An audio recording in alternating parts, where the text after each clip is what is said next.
Om Swastiastu, Tabe Selamat, Lingkungan Latai, Salam Sujud Kalian Melempang.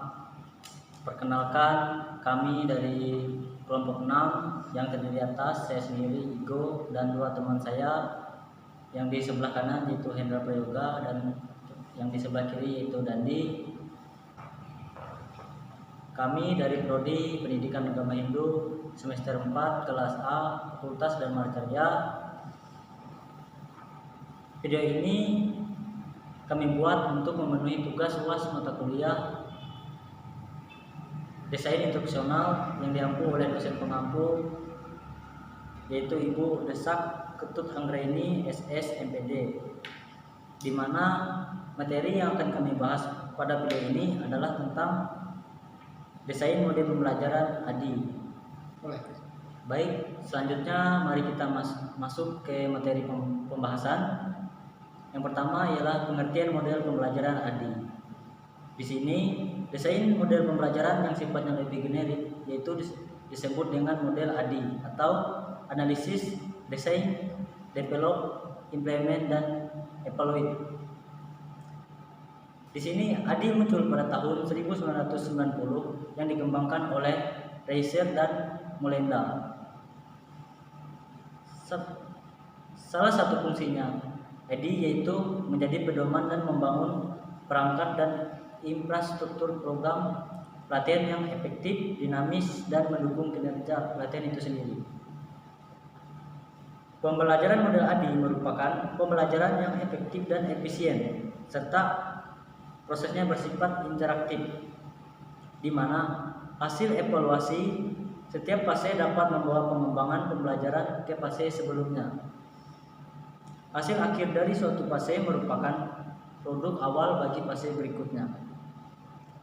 Model ADI adalah jembatan antara peserta didik, materi, dan semua bentuk media yang berbasis teknologi dan bukan teknologi. Model ini mengasumsikan bahwa cara pembelajaran tidak hanya menggunakan pertemuan kuliah, buku teks, tetapi juga memungkinkan untuk menggabungkan belajar di luar kelas dan teknologi ke dalam materi pelajaran. Artinya, model ini memastikan pembangunan instruksional dimaksudkan untuk membantu pendidik dalam pengembangan instruksi yang sistematis dan efektif.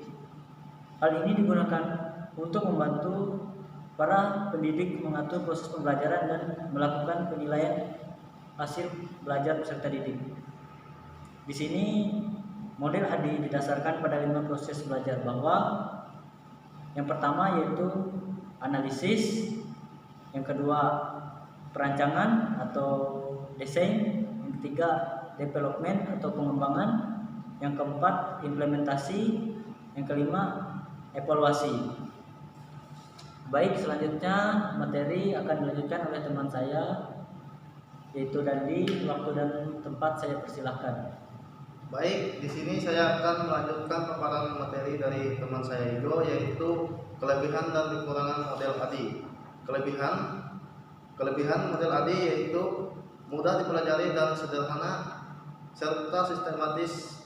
Model ini yang kita ketahui bahwa memiliki komponen yang saling berkaitan dengan sistematis, artinya model ini harus digunakan secara sistematis dan tidak bisa diacak urutannya dalam penerapan. Karenanya model ini bersifat sederhana dan terstruktur secara sistematis, maka lebih mudah dipahami oleh pendidik. Kekurangan model ADI yaitu tahap analisis model ini bisa dibilang memerlukan waktu yang lama dan pengerjaannya. Pendidik harus menganalisis siswa terlebih dahulu untuk membagi menjadi 2 bagian, yaitu analisis kebutuhan dan analisis kinerja. Karena dalam tahapan ini sangat menentukan berjalannya proses tahapan desain pembelajaran selanjutnya. Langkah-langkah model ADI dalam pembelajaran yaitu 1. Analisis dalam kurung analisis. Tahapan analisis merupakan proses mendefinisikan apa yang akan dipelajari oleh peserta belajar, yaitu melakukan needs assessment, analisis kebutuhan, mengidentifikasikan masalah kebutuhan, dan melakukan analisis tugas, teks analisis. Oleh karena itu, output yang akan kita hasilkan adalah berupa karakteristik atau profil calon peserta belajar, identifikasi kesenjangan, identifikasi kebutuhan, dan analisis tugas yang rinci didasarkan oleh kebutuhan. Langkah yang kedua yaitu desain. Tahapan ini dikenal juga dengan istilah membuat rancangan blueprint. Ibaratkan bangunan, maka sebelum digunakan gambaran rancangan bangunan blueprint, di atas kertas harus ada terlebih dahulu apa yang kita lakukan dan tahapan desain ini.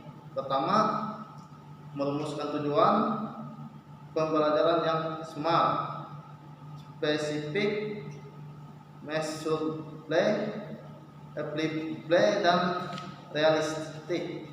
Selanjutnya menyusun tes, di mana tes tersebut harus disyaratkan pada tujuan pembelajaran yang telah dirumuskan tadi, di mana kemudian tentukan strategi pembelajaran yang tepat harusnya seperti apa untuk mencapai tujuan tersebut. Baiklah, materi selanjutnya akan dilanjutkan oleh teman saya Hendra Prayoga.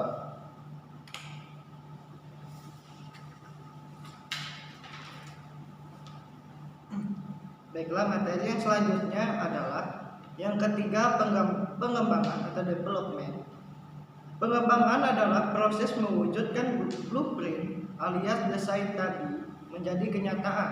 Artinya, jika dalam desain diperlukan suatu software berupa multimedia pembelajaran, maka multimedia tersebut harus dikembangkan atau diperlukan modul cetak, maka modul tersebut harus dikembangkan. Begitu pula halnya dengan lingkungan belajar lain yang mendukung proses pembelajaran, semuanya harus disiapkan dalam tahap ini. Satu langkah penting dalam tahap pengembangan adalah uji coba sebelum diimplementasikan. Tahap uji coba ini memang merupakan bagian dari salah satu langkah ADI, yaitu evaluasi.